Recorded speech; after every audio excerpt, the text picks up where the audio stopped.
Today's video is a really quick video, and there's just one thing that I want you to do. We're going to have AI looking at all our documents soon. So if your business hasn't structured those documents in a way that is secure and safe, what that means is anybody in your organization could potentially say, hey, give me all the payroll information and all of the staff's mobile numbers and all the other staff that have left. Give me all of the customers' information in a CSV file so I can export it to my new job. I'm starting with one of your competitors. So we need to make sure we put balances and measures in place. So what I'm going to do in this video, I'm going to show you quickly how to structure your data so it stays secure. And there's a few things that you need to understand that will be different from the way that you've worked previously. And I want you to have clarity on this. So if you've got any questions, do let me know in the comments. The first thing we're going to do is stop this idea of filing cabinets. So if you're older than me, you'll be very familiar. In your office, you have these big drawers that are full of folders and there's bits of paper in them. They relate to different things. And when we moved to IT, we thought it would be very clever to replicate this model in people's minds. So we have the filing cabinets in there, we have the folders, and then we have our documents. That's not what the model should look like. Think of pointers. So instead of that, it's like a piece of paper in your photocopier, and you can press print, print, print as many times as you want, but the original is still exactly where it was.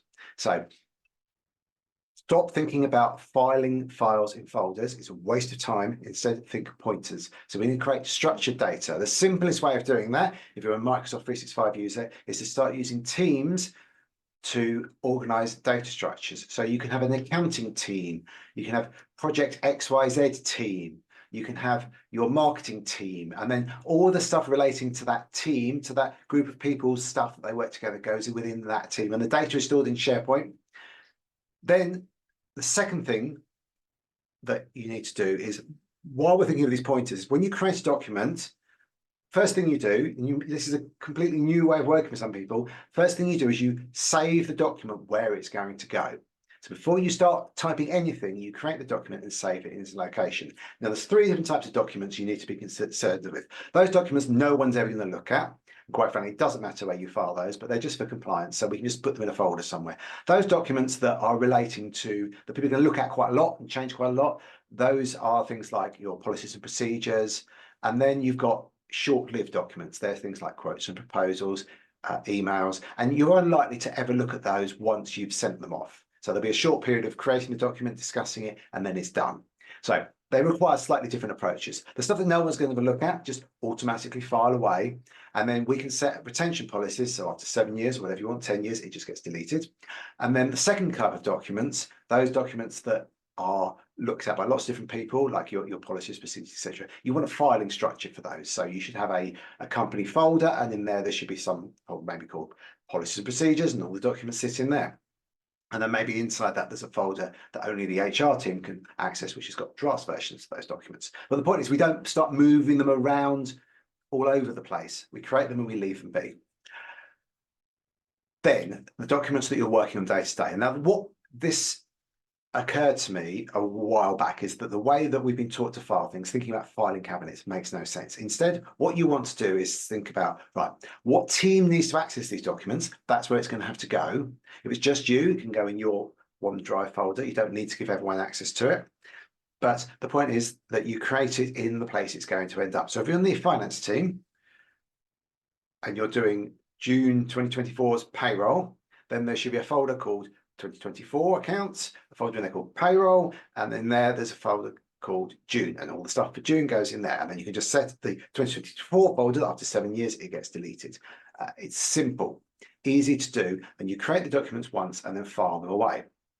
Another thing you can do, which I've started doing, which is quite helpful, is have separate folders for each type of document. So within OneDrive, you can have Word documents, Excel documents. So I have a 2024 working folder, and in there I have Excel, Word, PowerPoint, etc. I'll have a folder for each type of application, which is the way Apple does it, interestingly. And I think that's a much better way of working, because most of the time we don't go and look at these documents again. We don't need all these layers of hierarchy, folders within folders and folders. It's not necessary.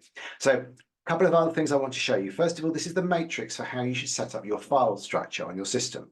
So what we've got is we've got a list of departments, and then we've got a list of folders that those people in those departments need access to. And then we put the individual users within those departments. Then we need to make sure that everybody's trained up, so they're using the file pointer location. When they save files, they put them immediately in the correct location. If multiple people want to collaborate on the document, that will work fine in SharePoint, provided you've got an internet connection. Obviously, if you've not got an internet connection, you start editing the document, someone else edits it at the same time, you're going to have two versions and you have to merge those back together. The tools work really, really well if they're used in this way. If you create a work in progress folder and put your documents in there in a subfolder, in a subfolder, in a subfolder, and then you set different share permissions on that subfolder, and then you move the files somewhere else, and then you move it somewhere else again, this is not going to work. You're going to have lots of IT issues and you're going to get frustrated. So think, file the document before you start work. Make sure you've set up your file structures so each team has got a separate area for documents. Don't be moving documents around. Don't be emailing them to people. Use the links. If you right click on the document here, you can see share with people. You can set whatever share permissions you want for the person receiving it. You can limit the time they can access it for. In some cases, you can even see if they've opened it. Loads of options. But what you don't want to do is email around 50 different versions of the same document to 20 different people. It just creates lots of extra work, lots of extra filing, and it's not the way things work in 2024. We've got the search tools now, we've got AI coming in, and you need to structure the data in a way that's secure so all of your staff can't access your payroll information and all of your customers and staff's phone numbers, because it's in some folder they've got access to, but they wouldn't have found otherwise because it's buried 50 layers deep. So keep it really simple. That's really what I'm saying. Hope that makes sense. Got any questions, comments? Let me know. Speak to you soon. Do get in touch if I can help you with this in any way. Thanks for watching.